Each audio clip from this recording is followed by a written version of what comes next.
আমার মনে হয় বেনামাজির তালিকায় আমি বিশ্বের কিছু দেশ সফর করেছি।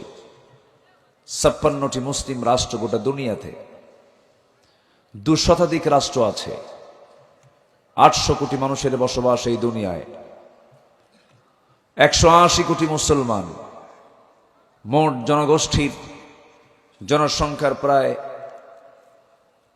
1/4, 4 ভাগের 1 ভাগ, অর্থাৎ প্রতি 4 জনে একজন মুসলমান। 56টি মুসলিম রাষ্ট্র।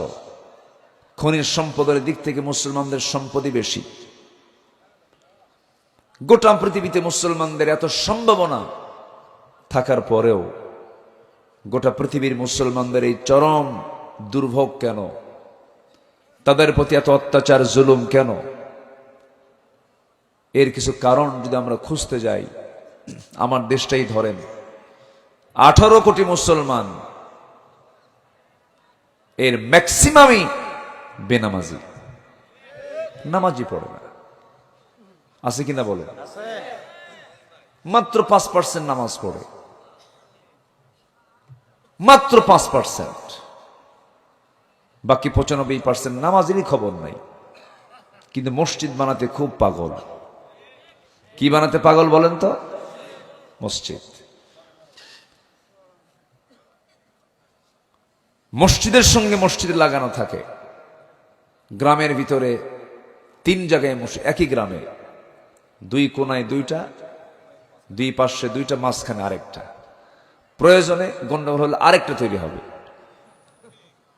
আমি কি ভুল বলতেছি? আমি কি ভুল বলছি? আচ্ছা, মসজিদ দরকার না মুসল্লি দরকার? বলুন, মসজিদ দরকার না মুসল্লি দরকার? মুসল্লি দরকার।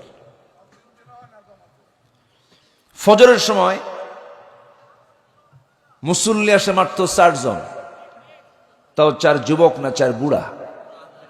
যখন বলা হয় কি ব্যাপার, এত বয়স আপনারা মসজিদে আসছেন, বলে যে বাড়িতে বুড়ি নাই। তো বুড়ি নাই, কি করব, এই জন্য মসজিদে আসছে। যাদের বউ আছে তারা তো আসে না। এই হলো আজকে মসজিদের দশা।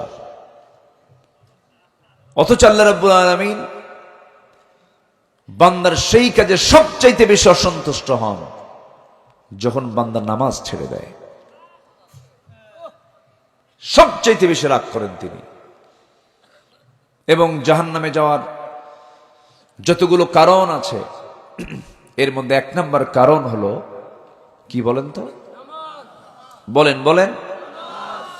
আল্লাহ রাব্বুল আলামিন বলেন, মা সালাকাকুম ফি সাকার ক্বালু লাম নাকু মিনাল মুসাল্লিন ওয়া লাম নাকু নুতঈমুল মিসকিন ওয়া কুন্না নাখুযু মা'আল খায়িদিন। জোরে বলুন আল্লাহু আকবার।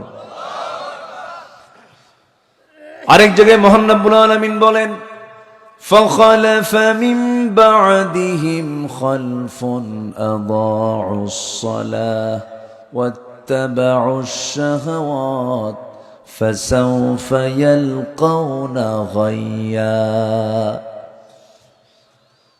আল্লাহ রাব্বুল আলামিন ওই সমস্ত বান্দাগুলোকে শুধু জাহান্নাম দেবেন না, জাহান্নামের গর্তের মধ্যে ঢুকাবেন। গাই নামক একটা গর্ত আছে, সেই গর্তের মধ্যে ওই সমস্ত বান্দাগুলোকে আল্লাহ রাব্বুল আলামিন ঢুকাবেন যারা নামাজকে নষ্ট করেছে, নফসের তাবেদারি করে মন যা চাই সেইভাবে চলেছে।